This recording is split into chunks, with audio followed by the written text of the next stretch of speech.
ठाणे शहर झपाट्याने विस्तारत आहे। ठाणेकरांच्या मागणीनुसार मनोरंजनासाठी घोडबंदर वाघबीळ येथे राज्यातील सर्वात मोठे तीर्थरूप निरूपणकार अप्पासाहेब धर्माधिकारी नाट्यगृह उभारण्यात येत आहे। सुमारे 2500 प्रेक्षक क्षमतेचे हे नाट्यगृह सांस्कृतिक क्षेत्रासाठी एक मोठी देणगी ठरणार आहे, अशी माहिती परिवहन मंत्री प्रताप सरनाईक यांनी पत्रकार परिषदेमध्ये दिली आहे। सदर नाट्यगृहाचं भूमिपूजन महानगरपालिकेच्या निवडणुकीच्या पूर्वीच करण्यात आलं आहे, परंतु निधी अभावी या नाट्यगृहाचं काम रखडलं होतं।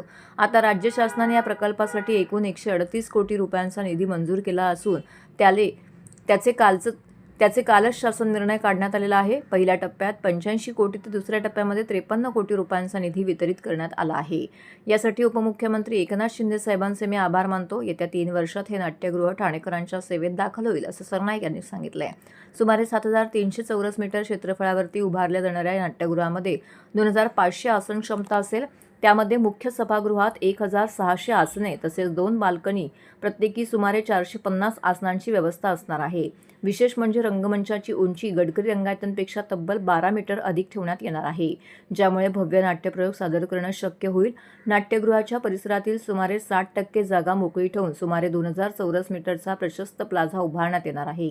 या प्लाझामध्ये एकावेळी 1500 ते 2000 नागरिक उभं राहू शकतील। तसेच लाईव्ह इव्हेंट, सांस्कृतिक कार्यक्रम सादर करण्याची सुविधाही उपलब्ध करून दिली जाणार आहे।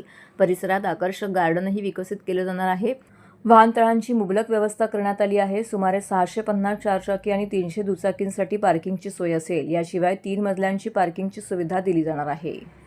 बघा, ठाणे पूर्वीपासूनचं साहित्यप्रेमी आणि नाट्यकर्मीचं शहर म्हणून ओळखलं जातं। उलट मी तर नेहमी म्हणेल की मुंबईनंतर ठाणे आणि पुण्यामध्ये नेहमीच सांस्कृतिक देवाणघेवाणीसाठी कोण पुढे याची चर्चा होत राहिलेली आहे आणि आम्ही प्रत्येक वेळेस दाखवून दिलं की ठाणे कुठल्याही परिस्थितीमध्ये कमी नाही आहे। आम्ही नेहमीच दाखवत आलो ठाणे तेथे काय उणे आणि सगळ्या नाट्यप्रेमींसाठी ही एक पर्वणी ठरणार आहे। आणि शिवसेना आणि एकनाथ शिंदे साहेब फक्त घोषणा करून थांबत नाही, ती याची पूर्तता करतात। खरं तर आम्ही हे 3 महिन्यापासून सगळं आमचं चालू आहे, परंतु आम्ही लोकांपर्यंत आणलं नव्हतं। काल जेव्हा राज्यानं GR काढला 138 कोटी रुपयाचा आणि GR काढल्यानंतर ते आता कामाला जेव्हा सुरुवात होणार आहे तेव्हाच आम्ही याची अधिकृतरित्या घोषणा केली। आणि माझ्या मतदारसंघातला लोकप्रतिनिधी म्हणून सातत्याने घोडबंदर वासियांची जी मागणी होती मला अभिमान आहे की या घोडबंदर वासियांची मागणीची जी आहे ती पूर्तता आम्ही करतोय।